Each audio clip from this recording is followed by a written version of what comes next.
Good morning বন্ধুরা, তোমরা সবাই কেমন আছো? আশা করি তোমরা সবাই ভালো আছো, আর আমিও ভালো আছি। আজ মঙ্গলবার, ঘড়িতে তখন 5:30 বাজে। উঠেই শুরু করে দিলাম সংসারের সমস্ত বাসি কাজ শুরু করতে।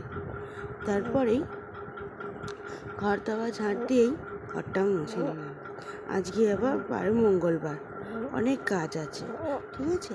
তারপরেই কতগুলো জামা কাপড় ছিল, জামা কাপড় বলতে ওই ছোট ছেলে যেহেতু ঘরে আছে, তার অনেক কিছু কাঁথা টাথা থাকে, টয়লেট করে দেয় যেহেতু বর্ষাকাল, সেই জন্যেই প্রচুর জামা কাপড় জমেছিল। আর সকাল থেকে উঠে দেখি ওয়েদারটা সমস্ত মোটামুটি ভালোই ছিল, ওই জন্যেই কটা জামা কাপড় কেচে নিলাম, কেচে আর সবসময় মিলে দিলাম। নাহলে এদিকে একটু জল ঝরে গেলে তারপরেই ফ্যানের তলায় দিয়ে দিলে একটু শুকিয়ে যায় ঠিকই, কিন্তু ওই যে একটা বর্ষাকালে স্যাঁতস্যাঁতে নেই, গন্ধই থেকে যায়। তারপরে ফ্রেশ হয়ে চলে গেলাম চা করতে। চা আর রুটি করে ফেললাম। তারপর ওইদিকে সোনাও ঘুম থেকে উঠে পড়েছে, তার সাথে একটু খেলা হলো। নাট্যখানি খেলে সঙ্গে সঙ্গে তুলে যদি খাওয়ানো হয় তাহলে বাবুর খুব মেজাজ। তারপরেই তাকে ফ্রেশ হয়ে খাইয়ে নিলাম। তাকে খাওয়াতে বসানো মানে 1 ঘন্টার ব্যাপার, ওই জন্যে তাকে রাত্রি খাওয়াতে বসে পড়লাম। তারপর ওইদিকে চলে এসেছে এই যে পড়তে সবাই, যেহেতু আজ সবার পরীক্ষা, হ্যাঁ একটু চাপেই আছি, একটু বেলায় করে পড়ানো থাকছে একটু বেশি, ওই জন্যেই তাদের সবাইকে পড়িয়ে নিলাম। পড়িয়ে টড়িয়ে উঠেই চলে গেলাম রান্নার দিকে। আগের দিন যেমন সবজি কেটে রাখি, আমার আর আগের দিন সময় হয়ে ওঠেনি সবজি কাটার, ওই জন্যেই ওইদিকে ভাতটা বসিয়েই আর এদিকে সবজিগুলো কেটে নিলাম। আজকে রান্না হয়েছিল, যেহেতু মঙ্গলবার, ভাত হয়েছিল আর ঢ্যাঁড়স ছিল, ঢ্যাঁড়স দিয়ে সর্ষে পোস্ত একটা ঝাল করেছিলাম, নিরামিষ, খুব ভাল লাগে।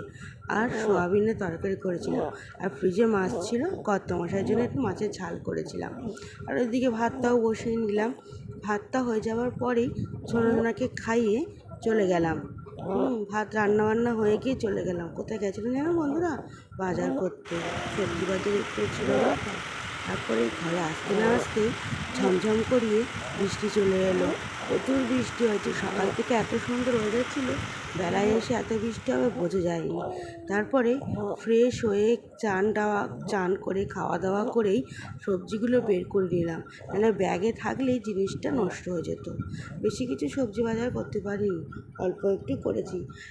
সবজি বাজার করার কারণ হলো, যেহেতু বাইরে একটা কাজ ছিল আমার, ওই গেছিলাম আর একেবারে একটু গেছি, ওই জন্যেই সবজি বাজারগুলো করে নিয়ে এলাম।